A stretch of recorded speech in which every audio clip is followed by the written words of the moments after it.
Hey everybody, Coach JJ here. I wanted to take a few minutes to talk to you about something I've noticed over the past several years actually, and that is playing the blame shame game with regard to your health conditions. And I've seen this from healthcare professionals, physicians, chiropractors, dietitians. I've also seen this from people who also were diagnosed with similar conditions, where they have a tendency to join groups on social media. And I'm really not sure why they showed up, because when they get there, all they want to do is say, "You did this to yourself." For example, type 2 diabetes. Diabetes is a choice. You did this to yourself. Shame on you.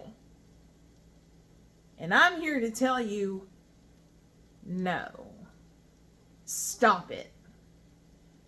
That's not true. It's not true with the clinical research. It's not true in real life. And I have been around playing this game for about 3 decades. Even though I look young and pretty, I've been around for a long time. I was drawing up my aunt's insulin when I was 12 years old.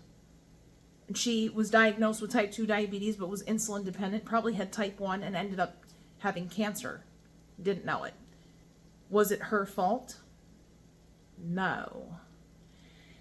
And people will say, well, it's because you eat a bunch of junk. You eat the donuts and you eat the Oreo cookies and you eat that. Should you eat those things? No. But you know what? You didn't know, because you were sold a bill of goods from a company on TV that said, these are actually, okay for you and everything. And you didn't know that they weren't. And you didn't know that apartment that you lived in had mold. And you didn't know that water you drank was polluted. And you didn't know that the air in the office building that you worked in for 20 years was contaminated.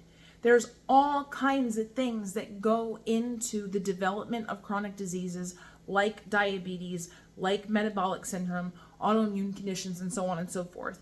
It is a convergence of, yes, to a certain extent, lifestyle choices, but also your environment and the things that you are exposed to and the nutrition that you're putting in your body that a lot of times you don't even know could possibly be harming you. Broccoli is delicious. You might be allergic to it. Or you might buy broccoli from the store thinking that it's super awesome, and then come to find out, if you actually tested it in the lab, it was contaminated with mold and you didn't know it and you ate it. So I would really like to see people stop blaming people for the fact that they turned up with these chronic conditions. We're all supposed to be helping each other. So instead of saying, this is your fault, you did this to yourself, how about flipping that around and trying to find something positive and reassuring to say? Like, hey, I understand your concern with this. Could you potentially change this one little thing? Because all the little incremental changes that we make on a day-to-day basis actually make a difference. And so let's say you have type 2 kidney disease or type 2 diabetes with a kidney disease or something. And the doctor's like, yeah, your kidney is on its way out.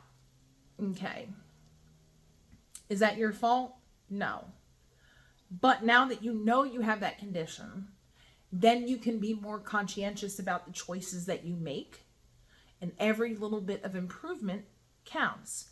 And so it's not a matter of, you're going to die from kidney disease. Okay, well, you have kidney disease. We've established that. Can we perhaps delay that from happening so that it doesn't happen when you're 65? It instead happens when you're 85, because you make small incremental changes in all of your decisions as you go forward. Let's remember that. And on that note, Coach JJ out, and I hope you guys have a wonderful remainder of your day.